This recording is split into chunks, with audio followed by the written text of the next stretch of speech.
छोटे शास्त्री जी कथा का रसपान करा रहे थे भक्त में हरिओम कांताचार्य जी, जिसमें शौर्य वंश से हरिश्चंद्र ने कितने प्रकार की परीक्षाएं कठिन थी, लेकिन अपने धर्म को नहीं छोड़ा। ऐसे ही अनन्य राजन हुए। भगवान आपने मुझे भांति भांति की कथाओं का रसपान कराया, लेकिन मेरे प्रभु अब कृपा करके सूर्य वंश में, जिस वंश में सूर्य के में भगवान राम ने स्वयं चार चार रूपों में राजा दशरथ के घर अवतार लिया, उस कथा को मैं बड़े ध्यान पूर्वक श्रवण करना चाहता हूँ। कृपा करके मुझे उस कथा का रसपान कराइए, मैं बड़े प्रेम से सुनना चाहता हूँ। भगवान आप जैसे जैसे भगवान की ज्ञानमयी रसमयी कथाएं मुझे श्रवण कराते चले जा रहे हैं, वैसे वैसे अंधकार रूपी ये दिया मेरे हृदय से दूर होता चला जा रहा है।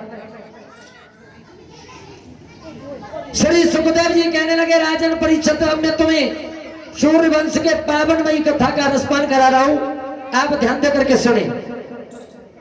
देखिए ये जो बात मैं बताऊंगा कोई आचार्य तुम्हें बता करके नहीं जाएगा। देखेंगे भगवान राम की कथा का किस प्रकार से विस्तार हुआ। कहने लगे, सबसे पहले सूर्य वंश में राजा हुए भागीरथ, और भागीरथ के पुत्र हुए श्रुत, श्रुत का पुत्र हुआ नाभ, नाभ का पुत्र हुआ सिंधुदीप, सिंधुदीप का पुत्र हुआ आयताप, और आयताप का पुत्र हुआ ऋतुपर्ण, ऋतुपर्ण का पुत्र हुआ सर्वकाम, सर्वकाम का हुआ सुदास, और सुदास का बेटा हुआ सौदास, सौदास का पुत्र हुआ अयस्मक, और अयस्मक का बेटा हुआ मूलक। देखिए इसे परशुराम ने जब वादा किया कि मैं 21 बार इस पृथ्वी को क्षत्रियों से विहीन कर डालूंगा, परशुराम सभी क्षत्रियों को मारते हुए चले जा रहे थे, लेकिन सभी क्षत्रिय मारे गए, क्षत्रियों का एक ही बच्चा बचा, ये मूलक, ये स्त्रियों के झुंड में जाकर के खड़ा हो गया। परशुराम स्त्री पर हाथ नहीं उठाया करते थे, क्षत्रिय थे, लेकिन उन्होंने जब ये जाकर के खड़ा हो गया, केवल ये कि यही बच्चा बचा, क्षत्रिय वंश का मूल प्रवर्तक बना, इसी से क्षत्रिय का वंश चला, क्षत्रियों का वंश चला, इसलिए इसका नाम मूलक रखा गया। बोलिए गोविंद भगवान की। भगवान के भक्तों, इस मूलक के पुत्र बने राजा दशरथ। ये राजा दशरथ नहीं, इससे पहले कई राजा दशरथ हुए हैं, ये ध्यान रखिए।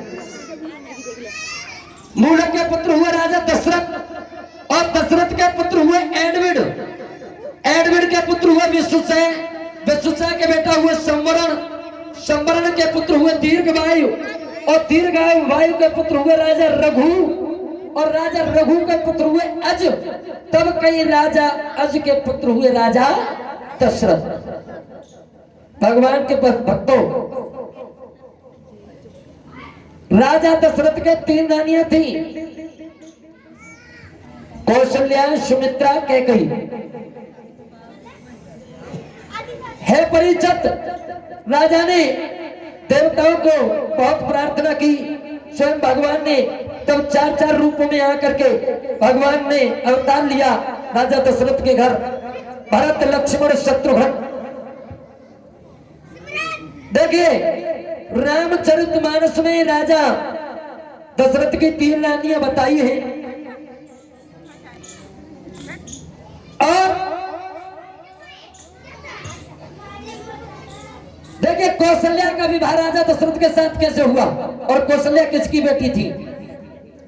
कौशल्या जो थी, कौशल के राजा भानुवंत की लड़की थी, और कैकेयी जो थी कश्मीर के राजा अश्वपति की बेटी थी, और सुमित्रा जो थी मगध देश के राजा सौमित्र की कन्या थी। ये मानस पीयूष संख्या 3 पृष्ठ 2 पर लिखा हुआ है, ये मैं नहीं कह रहा, मानस पीयूष एक रामायण आती है उस पर लिखा हुआ है। भगवान के भक्तों, इधर कौशल्या जब विवाह के योग्य हुई, कौशल्या जब विवाह के योग्य हुई तो उनके पिता को विवाह की चिंता हुई। इधर ब्रह्मा जी ने रावण से कहा, अरे रावण, कौशल्या का जब पुत्र होगा वो तेरा वध करेगा, वो तेरा काल होगा। रावण ने कहा कि मैं कौशल्या ही को नहीं छोड़ूंगा, तो जाके लाला कहां से है, जाओ मुंह मारे हो। अर्थात रावण ने एक दिवस जाकर के कौशल्या को चुरा लिया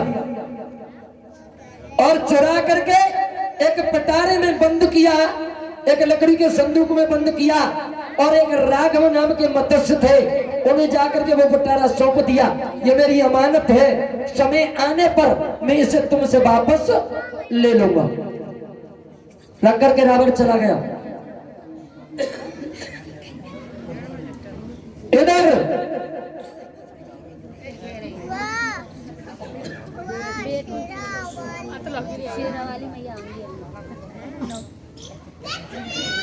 उसने सोचा कि कौशल्या मर जाएगी तो पुत्र ही नहीं होगा, इसका विवाह ही नहीं होगा, विवाह नहीं होगा तो पुत्र नहीं होगा, राम कहां से आएंगे तो मेरा वध नहीं होगा।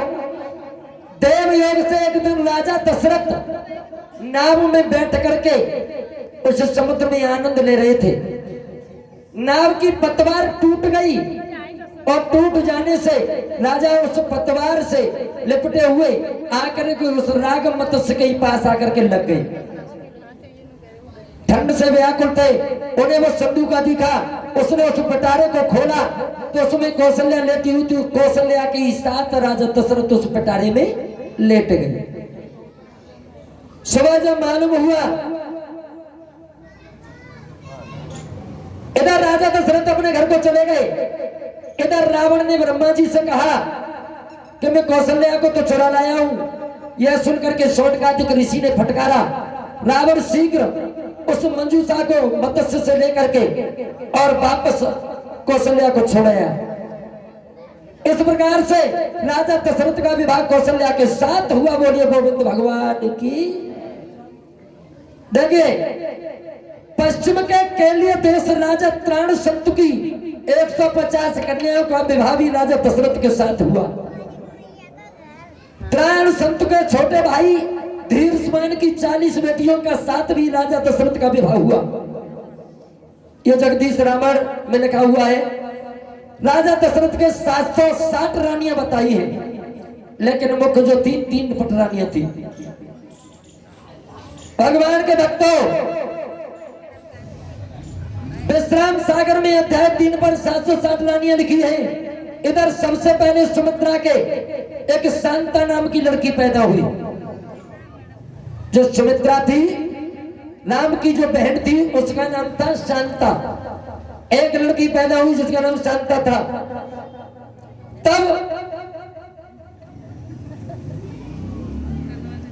इधर पामाली पर्वत पर जाकर के रावण ने तपस्या की ब्रह्मा जी की, और ब्रह्मा जी से वरदान मांगा, भगवान आज के बाद राजा दशरथ के कोई संतान पैदा नहीं होनी चाहिए। वरदान दिया, जाओ आज के बाद राजा दशरथ के कोई संतान पैदा नहीं होगी। मेरी माता बहनों, इधर कश्मीर की लड़की जो कैकई थी, उसकी सुंदरता की बात राजा दशरथ ने सुनी। कहा कि कोई ऐसा व्यक्ति मिले। राजा दशरथ ने सोचा कि कैकई से मेरी शादी करा दे। एक धात्री नाम की दासी ने बीड़ा उठाया। राजा दशरथ के यहाँ एक धात्री नाम की दासी रहा करती थी। उसने कहा, मैं तुम्हारी शादी कैकई से करवा के रहूंगी। कैकई के गांव में गई, नाना प्रकार से कहने लगी, धनवान है तो राजा दशरथ, गुणवान है तो राजा दशरथ, राजा है चक्रवर्ती सम्राट है तो राजा दशरथ। नाना प्रकार की बढ़ाइयां की। राजा दशरथ के मन में भावना जागृत हुई। उन्होंने पत्र लिख करके भेजा कि हम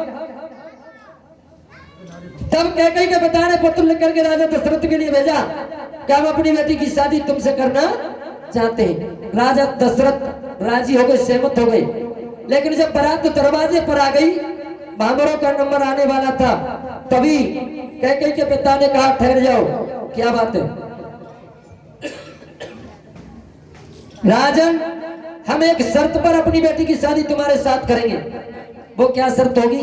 सुनो, मेरी बेटी का जो बड़ा पुत्र होगा तुम्हारे राज्य का राजा बनेगा। इस प्रकार से तुम हमारी बेटी की शादी करना चाहते तो कर ले जाओ।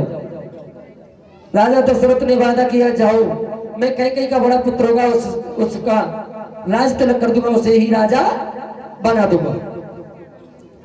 अर्थात इस प्रकार से कैकेयी की शादी हुई राजा दशरथ के साथ। और जो मंथरा नाम की दासी थी वो दहेज में राजा दशरथ के लिए दी गई। ये मानस 20 खंड बालकांड खंड 52 पर लिखा हुआ है। इस प्रकार राजा दशरथ के घर 3 रानियां रहने लगी। लेकिन इतनी शादियां करने पर भी राजा के घर कोई सत्ता नहीं थी। राजा बड़े दुखी रहा करते थे। एक दिन राजा बहुत उदास थे। तुलसीदास जी लिख रहे क्या,